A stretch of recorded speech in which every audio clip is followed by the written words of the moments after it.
উনাদের মাঝে ছিল, যার কারণে আল্লাহ পাক সুবহানাহু ওয়া তাআলা এই তাকওয়া পরহেজগারির মাধ্যমে উনাদের ইতাআত, উনাদের বন্দেগী এর উপর আল্লাহ সুবহানাহু ওয়া তাআলা বলেন, আমি তাদের এই ইতাআত, তাদের এই বন্দেগীর উপর আমি সন্তুষ্ট।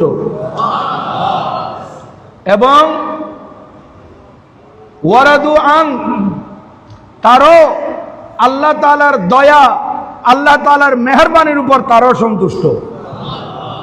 তো এর মধ্যে মাওলায়ে কায়নাত শেরে খুদা রাদিয়াল্লাহু তাআলা আনহু হচ্ছেন অন্যতম, যিনি একদিকে ইসলামী জাহানের চতুর্থ খলিফা, অপরদিকে উনি হচ্ছেন পাক পঞ্চতানের অন্যতম সদস্য, আরেকদিকে আল্লাহর পেয়ারা মাহবুব সাল্লাল্লাহু আলাইহি ওয়াসাল্লামা দুনিয়া এবং আখিরাতে উনাকে ভাই বলে দিয়েছেন। আরেকদিকে উনি ফাতেহে খাইবার, খাইবরের ঝান্ডা হাতে নিয়েছিলেন। নবীজি বলেছিলেন, আগামীকাল আমি এমন একজনের হাতে এই খাইবরের ঝান্ডা তুলে দেব, যার উপর আল্লাহ পাক সন্তুষ্ট এবং যিনি আল্লাহর উপর সন্তুষ্ট। তিনি হচ্ছেন হযরতে মাওলায়ে কায়নাত শেরে খুদা রাদিয়াল্লাহু তাআলা আনহু। সারা রাত সাহাবায়ে কেরাম বেকরার এবং চিন্তিত, নবীজি কার ব্যাপারে বলেছেন, কাকে আমরা দেখব এই অবস্থায়। সারা রাত ওনারা এটা নিয়ে চিন্তা করেছিলেন। সকালবেলা ফজরের নামাজের পর আল্লাহর নবীজি ইরশাদ করলেন, আইনা আলী, আলী কোথায়? সাহাবায়ে কেরাম বললেন, হুজুর ওনার চোখের মধ্যে শেকায়ত, ওই আমাদের চোখে গরম পড়ে এরকম ওনার চোখের মধ্যে শেকায়ত আছে হুজুর, উনি ভালোভাবে চক্ষু খুলতে পারতেছেন না, অসুস্থ। নবীজি বললেন, ওনাকে ডাকো। হযরতে মাওলা আলী শেরে খুদা রাদিয়াল্লাহু তাআলা আনহুকে ডাকলেন, তিনি নবীজির দরবারে উপস্থিত হলেন। আর আল্লাহর প্রিয় মাহবুব সাল্লাল্লাহু আলাইহি ওয়াসাল্লামা নবীজির থুতু মুবারক নিয়ে ওনার চোখের মধ্যে লাগিয়ে দিলেন। লাগিয়ে দেওয়ার দেরি, চক্ষু রূপ থেকে শেফা পেতে দেরি নাই। হযরতে মাওলা আলী শেরে খুদা রাদিয়াল্লাহু তাআলা বলেন, মনে হচ্ছিল আমার কোনো অসুখ হয় নাই, এইরকম হয়ে গেছে। হযরতে মাওলা আলী শেরে খুদা রাদিয়াল্লাহু তাআলার হাতে খাইবরের ঝান্ডা তুলে দিলেন, আর সেই খাইবার মাওলায়ে কায়নাত শেরে খুদা রাদিয়াল্লাহু তাআলা বিজয় করলেন। তাই উনি ফাতেহে খাইবার। আবার আরেকদিকে হযরতে মাওলায়ে কায়নাত শেরে খুদা রাদিয়াল্লাহু তাআলা হিজরতের রাত্রে আমার নবীজির বিছানায় উনি শায়িত হয়েছিলেন। উনার অনেক গুণাবলী রয়েছে, তার মধ্যে হযরতে মাওলায়ে কায়নাত শেরে খুদা রাদিয়াল্লাহু তাআলার একটি বড় গুণ ছিল উনার এলম। আম্মাজান উম্মুল মুমিনিন হযরত আয়েশা সিদ্দিকা রাদিয়াল্লাহু তাআলা বলেন, এই মদিনা পাকের মধ্যে নবীজির যত সাহাবায়ে কেরাম আছেন, মশালায় মশাইলের মধ্যে হযরতে মাওলা আলী শেরে খুদা থেকে এগিয়ে কেউ নাই। হযরতে সিয়াবিয়ে রসুল আরেকজন বলতেছেন, আমাদের মধ্যে এলমে ফরায়েজ এবং মুকদ্দমা কোন বিচারের সমাধানে হযরতে মাওলা আলী শেরে খুদা রাদিয়াল্লাহু তাআলা যেভাবে এগিয়েছেন, উনি মুকদ্দমার ফয়সালা যেভাবে দিতে পারেন আর কেউ সেভাবে দিতে পারে না।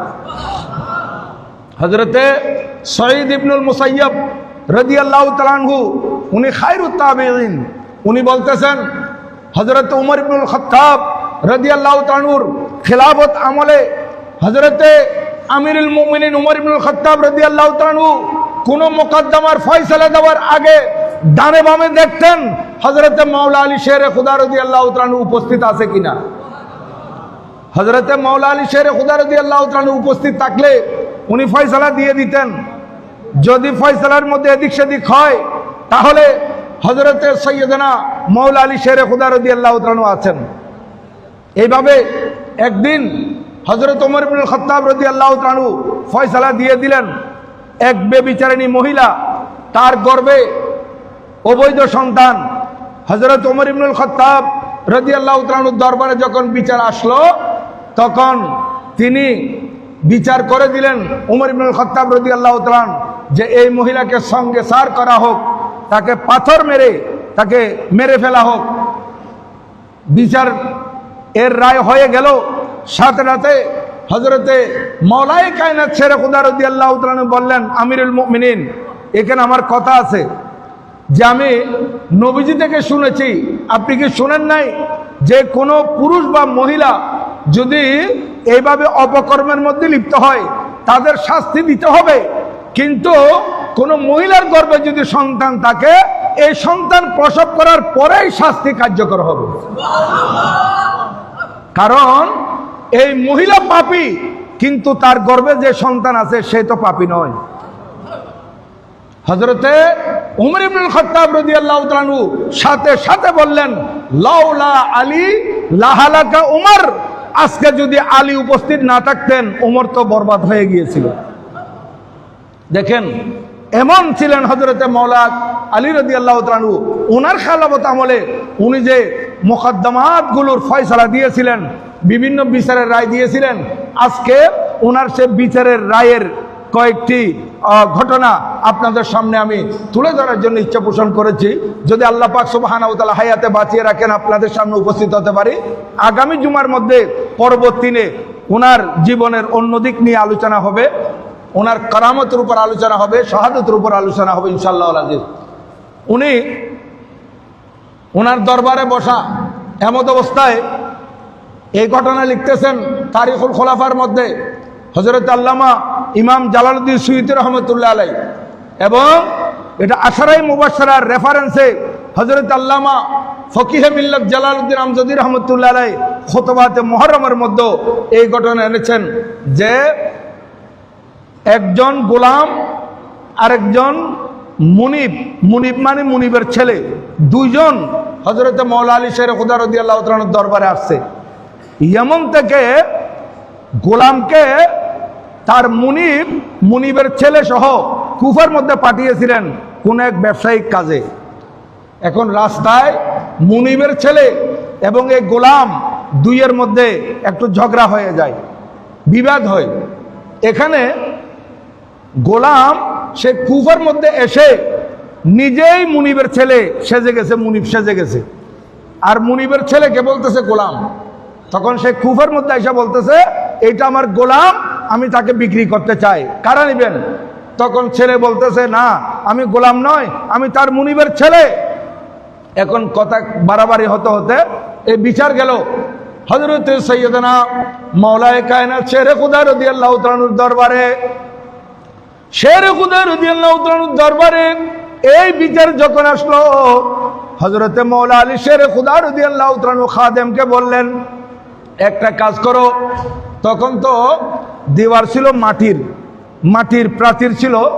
বলতেছে এই মাটির প্রাচীরের মধ্যে দুইটা বড় বড় করে তুমি একটা গর্ত করো অথবা ছিদ্র করো, দুইটা বড় ছিদ্র করো, যাতে করে একজন মানুষ ঢুকতে পারে এরকম। এখন এই মাটির দেওয়ার ছিদ্র করা হলো বড় করে। যখন ছিদ্র কমপ্লিট হলো তখন হযরত আলী রাদিয়াল্লাহু তাআলা বললেন, এই দুইজনের শরীর এই ছিদ্রের ভিতর ঢুকে দাও এমনভাবে যাতে করে বডি দেওয়ালের এক পাশে থাকে, অপর পাশে মাথা চলে যায়, এইভাবে তাদেরকে রাখা হোক। দুইজনকে যখন এইভাবে রাখলো, হযরতে মাওলা আলী শেরে খুদা রাদিয়াল্লাহু তাআলা বললেন, এই তলবারি লাও, তাড়াতাড়ি গোলামের মাথা কেটে ফেলো, দ্রুত গোলামের মাথা কাটো। এই কথা বলতে যে আসলে গোলাম ছিল সে মাথাটা ভিতরে ঢুকে ফেলছে, আর যে মালিকের ছেলে ছিল মুনিবের ছেলে সে আপন জায়গায় রয়ে গেছে। কারণ সে বলতেছে, আমি তো গোলাম নয়, আমার ভয় কিসের, সে আপন জায়গায় আছে। আর যে গোলাম তার সে মুনিব সাজলো, বানাউটি করলো, তার ভিতর তো ভয় আছে। যখন বলছে গোলামের মাথা কাটো, তখন সে গোলাম মাথাটা ভিতরে ঢুকে ফেললো। হযরতে মাওলা আলী শেরে খুদা রাদিয়াল্লাহু তাআলা বললেন, তুমি যে মুনিব দাবি করছিলা, এখন তো প্রমাণ হয়ে গেল তুমি এই গোলাম। এইভাবে তাকে শাস্তি দেওয়া হলো এবং পরবর্তীতে ইয়ামনের মধ্যে পাঠিয়ে দেওয়া হয়েছে। দেখেন হযরতে মাওলা আলী শের খুদা রাদিয়াল্লাহু তাআলা আনহু কিভাবে ফয়সালা করতেন, কিভাবে বিচার করতেন। দুই মহিলা সন্তান প্রসব করেছে, অন্ধকার রজনী ছিল। এখন একজন সন্তান প্রসব করেছে কন্যা সন্তান, আরেকজন জন্ম দিয়েছিলেন পুত্র সন্তান। কন্যা সন্তান এবং পুত্র সন্তান, এই দুই মহিলা দুই সন্তান জন্ম দেওয়ার পর দুই মহিলাই একসাথে দাবি করতেছে পুত্র সন্তানের মা বলে। দুইজনে বলতেছে এ পুত্র সন্তান, এ বলতেছে আমার, ও বলতেছে ওর।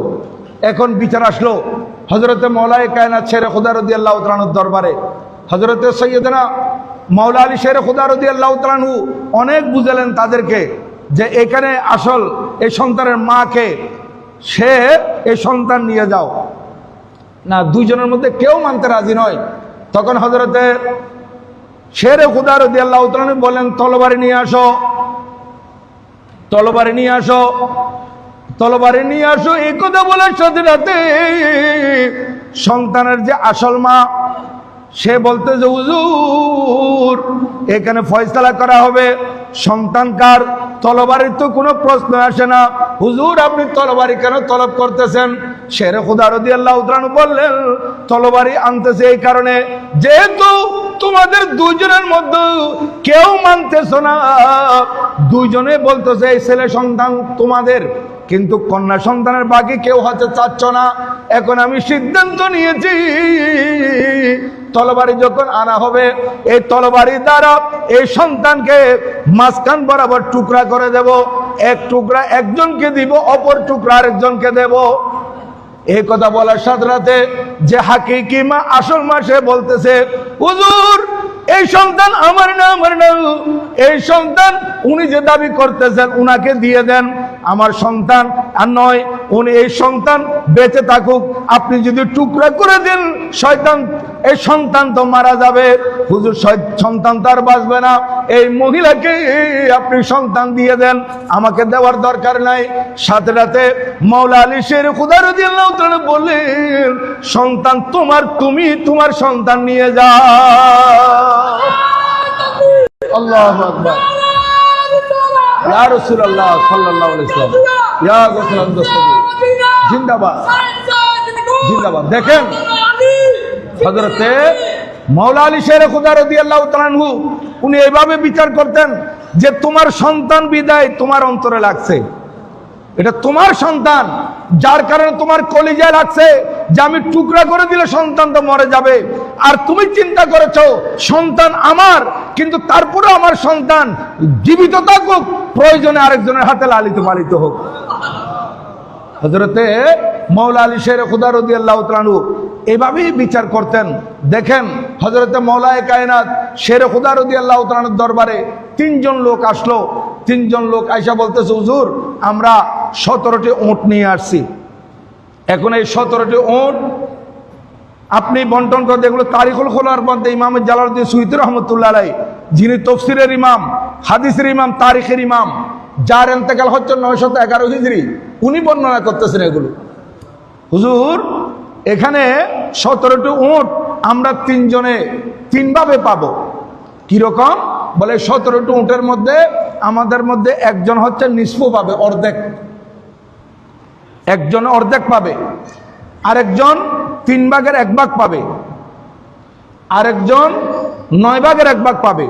হুজুর আমাদের মধ্যে যিনি অর্ধেক পাবে আর যিনি 3 ভাগের 1 ভাগ পাবে আর যিনি 9 ভাগের 1 ভাগ পাবে, আপনি এদের মধ্যে বন্টন করে দেন, কিন্তু কোনো উট জবাই করে গোশত ভাগ করে দেওয়া হবে না, আর উটের পরিবর্তে কিমত আর দামও দেওয়া হবে না। পরিপূর্ণ উট, জীবিত জীবিত উট আপনি আমাদের মধ্যে ভাগ করে দেন। এটা তো প্রশ্নই আসে না। এটা যে অর্ধেক পাবে, এটা যদি এখানে 18টি হতো, অর্ধেক পাইলে 9টি দেওয়া যেত, কিন্তু এখন উট হচ্ছে 17টি। হযরত সৈয়দনা মাওলায়ে কায়নাত রাদিয়াল্লাহু তাআলা দরবারে যারা উপস্থিত ছিলেন ওনারা চিন্তা করতেছেন এটা কিভাবে ভাগ করা যায়।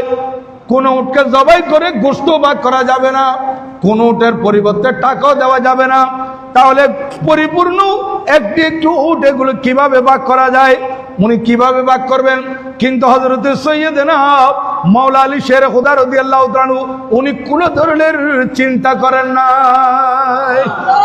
উনি চিন্তা করা ছাড়াই বললেন, এই আমার খাদেম একই জাতের ওট আমার স্তবল থেকে নিয়ে আসো একটা। আমার ওটের স্তবল থেকে একই জাতের একটা ওট আইনা 17টির পাশে লাগিয়ে বেঁধে দাও। এখন হযরতে মাওলা আলী শের খুদা রাদিয়াল্লাহু তাআলা আনহুর ওট যখন 17টির সাথে যুক্ত হলো তখন 18টি হয়ে গেল। হযরতে মাওলা আলী শের খুদা রাদিয়াল্লাহু তাআলা বলতেছেন, এই 17টিতে আমাকে পরিপূর্ণ বন্টন করতে হবে। এখন যে অর্ধেক পাবে সে 9টি নিয়ে যাও, সে 9টি নিয়ে যাও। আর যে 3 ভাগের 1 ভাগ পাবে, 18-এর মধ্যে 3 ভাগের 1 ভাগ হচ্ছে 6টি, যে 3 ভাগের 1 ভাগ পাবে সে 6টি উট নিয়ে নাও। আর 18-এর মধ্যে 9 ভাগের 1 হচ্ছে 2টি, যে 9 ভাগের 1 ভাগ পাবে সে 2টি নিয়ে যাও। এখন তোমাদের 17টি বন্টন হয়ে গেছে, আমারটা আমার জায়গায় রেখে দাও। দেখেন হযরতে শেরে খুদা রাদিয়াল্লাহু তাআলা আনহু কিভাবে বিচার করে দিলেন, গোটা গোটা পরিপূর্ণ উট কিভাবে বন্টন করে দিলেন মুহূর্তের মধ্যে, উনি চিন্তাও করেন নাই। ওনাকে একবার জিজ্ঞাসা করা হয়েছিল, হুজুর আপনি যে এইভাবে বিচার করেন, এত সুন্দর তাৎক্ষণিক আপনি উত্তর দেন এবং কোরআনে পাক থেকে আপনি প্রায় ফয়সালা দেন, এই এলম আপনার কাছে কোত্থেকে আসলো? হযরতে মাওলাই কায়নাত শেরে খুদা রাদিয়াল্লাহু তাআলা বললেন, এটা আমার নবীজির নূরানি হাত মোবারকের বরকত এবং নবীজির দোয়ার তাসির। আল্লাহু আকবার। ইয়া রাসূলুল্লাহ সাল্লাল্লাহু আলাইহি ওয়াসাল্লাম, ইয়া গোসাম দস্তগীর। জিজ্ঞাসা করা হলো, হুজুর কিভাবে? হযরত সাইয়েদনা মাওলাই কায়নাত শেরে খুদা রাদিয়াল্লাহু তাআলা উত্তর দিলেন, শোনো, একদিন নবীজি আমাকে ইয়েমনের কাজী বানিয়ে পাঠাচ্ছিলেন, তখন আমার বয়স কম, আমি ইয়েমনের কাজী হব। তখন আমি নবীজি থেকে জিজ্ঞাসা করলাম, ইয়া রাসূলুল্লাহ আপনি আমাকে ইয়েমনের দায়িত্ব দিয়ে পাঠাচ্ছেন, আমি তো ভালো করে বিচার করি নাই, কোনো সময় বিচার আচার তো আমার আসে না, আমি কিভাবে ফয়সালা দেব, কিভাবে বিচার করব? আমার নবীজি তখন আমি আলীর বক্ষের মধ্যে নবুয়তের হাতখানে রেখেছিলেন। নবীজি আমি আলীর বক্ষের মধ্যে নবুয়তের হাতখানে রেখে আল্লাহর দরবারে দোয়া করলেন, আয় আল্লাহ আমার আলীর কলবকে এলমে পরিপূর্ণ করে দাও এবং আমার আলীর জবানের মধ্যে তাসির পয়দা করে দাও। যেদিন আমার নবীজি নবুয়তের হাত আমার বক্ষে রেখে বলেছিলেন, আলীর কলবকে নূরানি করে দাও আল্লাহ, আলীর কলবকে এলমে ভরপুর করে দাও এবং তার জবানে তাসির পয়দা করে দাও। নবীজির এই দুয়ার পর থেকে কোন মুকদ্দমার ফয়সালা, কোন বিচারের রায় দিতে আমাকে মুহূর্ত চিন্তা করতে হয় নাই, আমি তাৎক্ষণিকভাবে জবাব দিতে পেরেছি। এইভাবে উনি দরবারে বসা, আশেপাশে সাহাবায়ে কেরাম আছেন, এক ইহুদি দরজা খুলে ঢুকে গেল। ইহুদির দরজা খুলে ঢুকা মাত্র বলতেছে, এই মাওলাই কায়নাত আলী রাদিয়াল্লাহু তাআলা আনহু আপনি নাকি সবকিছু কোরআনে পাক থেকে ফয়সালা দেন এবং আপনি বলে থাকেন সবকিছু কোরআন শরীফের মধ্যে আছে। কোরআন শরীফ তিবিয়ানান লিকুল্লি শাই, প্রত্যেক কিছুর আলোচনা, প্রত্যেক কিছুর বর্ণনা এই কোরআন শরীফে আছে। তাহলে আপনি আমাকে বলেন, আপনার মুখে ঘন দাড়ি, আপনার মুখে বেশি দাড়ি আর আমার মুখে 2-1টি দাড়ি, এটা কি কোরআন শরীফে আছে? ইহুদি প্রশ্ন করেছিল হযরত আলী রাদিয়াল্লাহু তাআলা আনহুকে আটকিয়ে দেওয়ার জন্য। হ্যাঁ, সে উদ্দেশ্য নিয়ে এসেছিল। আর আশেপাশে যারা আছেন ওনারা চিন্তায় পড়ে গেলেন কি জবাব দিবেন। ইনি হযরতে মাওলা আলী শের খুদা রাদিয়াল্লাহু তাআলা আনহু চিন্তাও করেন নাই, ইহুদিকে বললেন, হ্যাঁ এটা তো কোরআন শরীফে আছে, আমার মুখে ঘন দাড়ি আর তোমার মুখে 2-1টি দাড়ি, হ্যাঁ এটা কোরআন শরীফে আছে। কোথায়? বলে সূরা আরাফের মধ্যে আছে। হযরতে মাওলা আলী শের খুদা রাদিয়াল্লাহু তাআলা আনহু সূরা আরাফের 58 নম্বর আয়াত তেলাওয়াত করলেন, বিসমিল্লাহির রহমানির রহিম, ওয়াল বালাদুত তাইয়্যিবু ইয়াখরুজু নাবাতুহু বিইذনি রাব্বিহি ওয়াল্লাযী খাবুসা লা ইয়াখরুজু ইল্লা নাকিদা। হযরতে মাওলা আলী শের খুদা রাদিয়াল্লাহু তাআলা বলেন, ওয়াল বালাদুত তাইয়্যিব, যে জমিন পবিত্র, পবিত্র জমিন, পবিত্র মাটি, ইয়াখরুজু নাবাতুহু, সেখানে ফসল আসে বিইযনি রাব্বিহি, আল্লাহ তাআলার হুকুমে, ওয়াল্লাযী খাবুসা, এবং যে জমিন নাঠা, যে জমিন অনুর্বর, যে জমিন অনুর্বর সেখানে ফসল উঠে না, কিন্তু কষ্ট করে দুই একটি ফসল উঠে। আমি আলী যেহেতু কলমা পড়েছি, ইসলাম কবুল করেছি, আমার এই জমিন পবিত্র হয়ে গেছে, যার কারণে এই পবিত্র জমিনে আল্লাহর হুকুমে ফসলগুলো উঠেছে, এই কারণে আমার দাড়ি ঘন হয়ে গেছে। আর তুমি যেহেতু কলমা পড়ে নাই, তোমার জমিনটা নাঠা অনুর্বর, এই কারণে তোমার জমিনে ফসল উঠতেছে না, কষ্ট করে দুই একটি ফসল দেখা যাচ্ছে। ইহুদি লজ্জিত হয়ে গেল, সে চলে গেল। হযরত আলী রাদিয়াল্লাহু তাআলা আনহুর ইলম দেখেন কিরকম আল্লাহ পাক ওনাকে দান করেছিলেন নবীজির দোয়ার বরকতে। এখন দুই বন্ধু হযরত মাওলায়ে কায়নাত শেরে খুদা রাদিয়াল্লাহু তাআলা আনহুর দরবারে উপস্থিত। আয়েশা বলতেছে, হুজুর আমাদের মধ্যে একটা ঝগড়া হয়ে গেছে। কি বলে? হুজুর আমি বের হয়েছি বন্ধুকে নিয়ে, আর বের হওয়ার সময় আমি 5টা রুটি নিয়েছিলাম, আর আমার বন্ধু 3টা রুটি নিয়েছিল। এই 5 রুটি আমি নিয়েছি, আমার বন্ধু 3 রুটি নিয়েছে। আমরা দুইজন বের হয়েছি, প্রতিমধ্যে যখন খিদে লাগলো আমরা বসলাম এগুলো খাওয়ার জন্য। তখন পাশ দিয়ে একজন লোক যাচ্ছিল, তখন সে আমাদেরকে সালাম দিয়েছে, আর আমরা তাকে ডাকলাম, রফিক তাল ফাদ্দাল, আসো আমাদের সাথে বসো, খানা খাও। আরবের মানুষ এভাবে বলে মানুষদেরকে খানা খাওয়ার জন্য। এভাবে উনিও চলে আসলেন বলার সাথে সাথে। এখন উনি আমাদের থেকে রুটি খেলেন, আর যাওয়ার সময় আমাদেরকে 8টি দিরহাম দিয়ে গেলেন। 8 দিরহাম দিয়ে চলে গেলেন। এখন হুজুর আমার কাছে 5টি রুটি ছিল, যার কারণে আমি বললাম দোস্তকে যে আমি 5 টাকা রাখবো, আর তার কাছে 3 রুটি ছিল, সে 3টা রুটির 3 দিরহাম রাখবে, আমি 5 দিরহাম রাখবো, ফয়সালা হয়ে যাবে। কিন্তু আমার এই বন্ধু কোনো রকমে মানে না, সে বলে যে খাওয়ার সময় দুইজন থেকে খাইছে, আমিও 4 দিরহাম নেব, তুমিও 4 দিরহাম নিবে। এখন হুজুর বিচারটা আপনার কাছে নিয়ে আসলাম।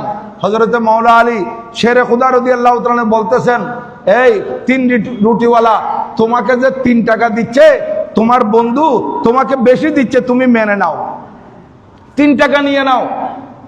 আর তোমার বন্ধুর কাছে 5 রুটি ছিল, তাকে 5টি দিরহাম দিয়ে দাও। সে বলে, না হুজুর আমার সমানভাবে দিতে হবে, সমানভাবে নেব। 3 রুটি বিনিময়ে যদি 3 টাকা নিতাম, তাহলে আপনার দরবারে তার আসতে হতো না, আমি সেখানে মেনে নিতাম। হুজুর আমি 3 টাকা 3 দিরহাম মানতে রাজি নয়, আমাকে সমান দিতে হবে। হযরতে মাওলা আলী শেরে খুদা রাদিয়াল্লাহু তাআলা বললেন, বিচার যখন আমার দরবারে চলে আসছে, তাহলে আমি তো প্রথমে মৌখিকভাবে বুঝালাম, যখন তুমি মানতেছো না, আমার বিচারে তুমি 1 দিরহাম পাবে। যে আমার বিচারে তুমি 3 রুটিওয়ালা 1 দিরহাম পাবে, আর তোমার বন্ধু 5 রুটিওয়ালা 7 দিরহাম পাবে। বলো, তখন সে মনে মনে চিন্তা করতেছে, কমপক্ষে দিলে তো 3 রুটির কারণে 3 দিরহাম দিতে হবে, 1 দিরহাম তো প্রশ্ন আসে না। তখন সে বলতেছে, হুজুর আপনার বিচারে যদি আমি 1 দিরহাম পাই, তাহলে আমাকে 1 দিরহামই দেন, আমি সেটাই নেব। তখন হযরতে মাওলা আলী শেরে খুদা রাদিয়াল্লাহু তাআলা সবার সামনে বলতেছেন, তোমরা 3 জনে রুটি খেয়েছো, তাহলে 3 জনে যদি রুটি খেয়ে থাকো, তাহলে 1 রুটি কয় টুকরা হয়েছে? বলে 3 জনের জন্য 3 টুকরা হয়েছে। তাহলে তোমার বন্ধু সে তার কাছে 5 রুটি ছিল, 5 রুটি যদি 3 টুকরা করে ভাগ করা হয়, তাহলে কয় টুকরা হয়? বলে হুজুর 15 টুকরা। আর তোমার কাছে কয়টি রুটি ছিল? বলে হুজুর আমার কাছে 3টি। তো 3 টুকরা করে ভাগ করলে কয় টুকরা হয়? বলে হুজুর 9 টুকরা। আচ্ছা, তাহলে 15 এবং 9 টুকরা মিলে কত হয়? বলো যে 24 টুকরা। এখন বলো এই 24 টুকরার মধ্যে তোমরা 3 জনে যদি সমান ভাগে খেয়ে থাকো, একজনের ভাগে কয় টুকরা করে পড়ছে? বলো হুজুর একজনের ভাগে 8 টুকরা করে পড়ছে। বলে তোমার রুটি থেকে বের হয়েছে তো 9 টুকরা, 8 টুকরা তো তুমি নিজে খেয়েছো, প্রতীককে দিয়েছো 1 টুকরা, প্রতীককে দিয়েছো 1 টুকরা। আর তোমার বন্ধুর 5 রুটি থেকে বের হয়েছিল 15 টুকরা, সে 8 টুকরো খেয়ে 7 টুকরা তার প্রতীককে দিয়েছে, এই কারণে সে 7 দিরহাম নিবে, তুমি 1 দিরহাম নিবে। তখন সে বলতেছে এখানে কেন আসলাম, আগে 3 টাকা নিতে তো ভালো ছিল। শেষ পর্যন্ত বাধ্য হয়ে সে 1 দিরহাম নিতে হয়েছে। এইভাবে হযরত সৈয়দনা মাওলা আলী শের খুদা রাদিয়াল্লাহু তাআলা বিচার করতেন, মোকদ্দমার ফয়সালা দিতেন। ওনার এই ফয়সালাগুলো সবাই মানতে বাধ্য হতো। দেখেন ওনাকে আল্লাহ পাক সুবহানাহু ওয়া তাআলা কেমন ইলম দান করেছিলেন। এক ব্যক্তি মারা যাওয়ার আগে তার ছেলে বিদেশ ছিল। ছেলে যখন বিদেশ ছিল তখন ওই ব্যক্তি তো মারা যাবে, ওনার কাছে দিরহাম ছিল 10,000। এই 10,000 দিরহাম থেকে 10,000 দিরহাম উনি ওনার বন্ধুকে দিলেন এবং বলেছিলেন যে আমার ছেলে আসলে আপনি যা চান, আপনি যেটা চান সেটা আমার ছেলেকে দিয়ে দিন। আপনি যেটা চান সেটা আমার ছেলেকে দিয়ে দিন। কথা খুব খেয়াল করবেন, আপনি যেটা চান সেটা আমার ছেলেকে দিয়ে দিবেন। এখন এই লোক ইন্তেকাল করলেন, কাফন দাফন হয়ে গেল। পরবর্তীতে ছেলে বিদেশ থেকে আসছে, জানতে পেরেছে আব্বা 10,000 দিরহাম ওই আমার আব্বার বন্ধুর কাছে রেখে গেছেন। এখন বন্ধুর কাছে গেছে, তখন এই বন্ধু ছেলেকে 1,000 দিরহাম দিচ্ছে, 10,000 থেকে 9,000 নিজে রেখে দিচ্ছে। এখন ছেলে বলতেছে আপনি যখন রাখছেন আমার টাকা আমানত রাখছেন, আপনি 1,000 রাখেন, আমাকে 9,000 দেন। বলে না তোমার আব্বা বলে গেছে আমি যেটা চাই সেটা দেওয়ার জন্য, আমি যেটা চাই সেটা দেওয়ার জন্য। তখন ছেলে মওলায়ে কায়নাত শেরে খুদা রাদিয়াল্লাহু তাআলার দরবারে বিচার দিলেন। তখন বাদী বিবাদী দুজনে উপস্থিত।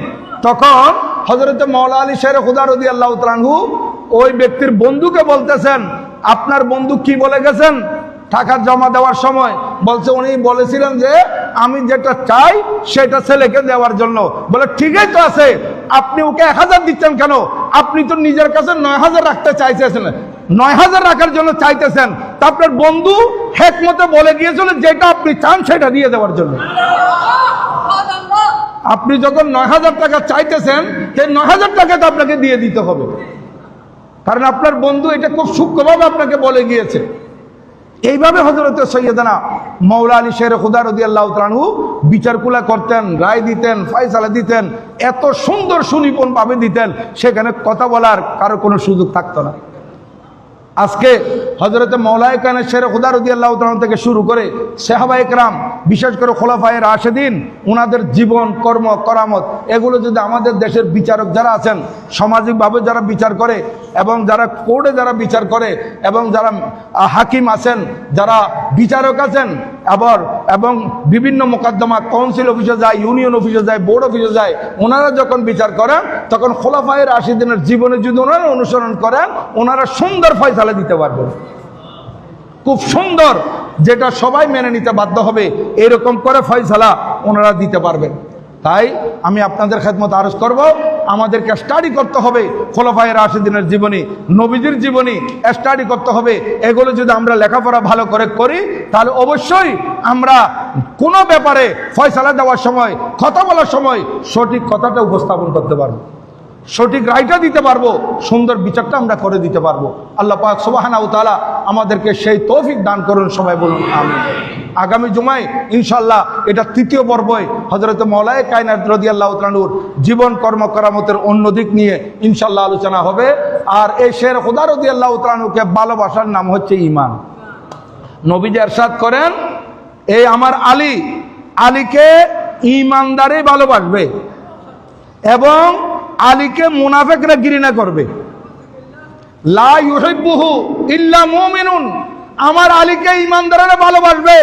ওয়ালা ইউবগিযুহু ইল্লা মুনাফিকুন, এবং আমার আলীকে মুনাফিকরা ঘৃণা করবে। তো হযরত মাওলায়ে কায়নাত শের খুদা রাদিয়াল্লাহু তাআলার প্রতি অশ্রদ্ধা যারা পোষণ করে, নবীজির নবুয়তের জবানের বাণী মতে তারা মুনাফিক।